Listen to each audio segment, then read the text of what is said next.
I fell in love with comic books early on. Scrooge McDuck was my favorite. He was Donald's rich uncle and was loosely based on Dickens' Ebenezer Scrooge. History, by the way, has sustained my taste. The McDuck issues, written and drawn on a work-for-hire basis by Carl Barks, are now regarded as classics in the genre and command a pretty penny from collectors. But in the early 1950s, a lot of the comics were not exactly kid-friendly, featuring stories about murder, crime, revenge, and scary monsters. I wasn't allowed to buy those, but some of my friends did, so I was familiar with them. I took them no more seriously than I did Scrooge McDuck.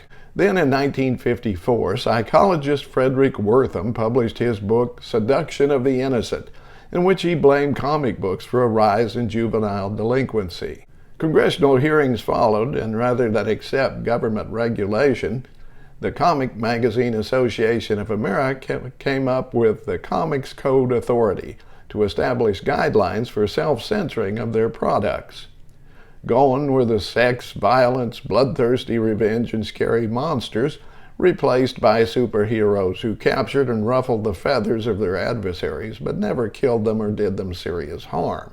Adults who had been the primary consumers of the lurid variety of comics anyway abandoned them, and the comic books became almost exclusively the province of children.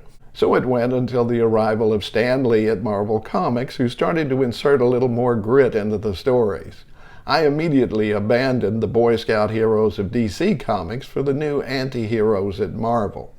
About the same time, so-called underground comics, spelled C-O-M-I-X, started showing up in head shops and in alternative and college newspapers.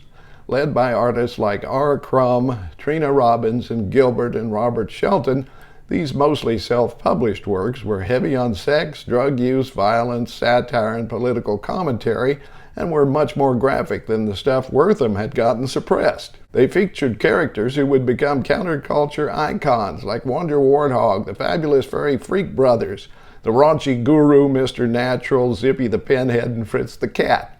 These early works appealed mostly to an adolescent male sense of humor, it's true, but they led to far more serious works like Art Spiegelman's Mouse, which won him a Pulitzer Prize in 1992, and which conservatives are trying to Wortham as I speak.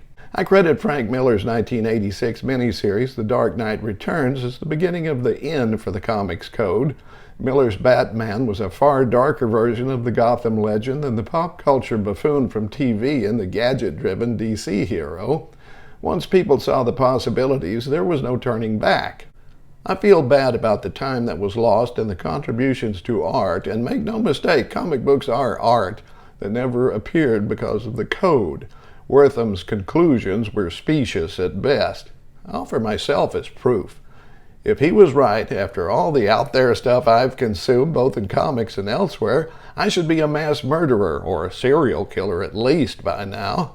So far, I'm neither of those things.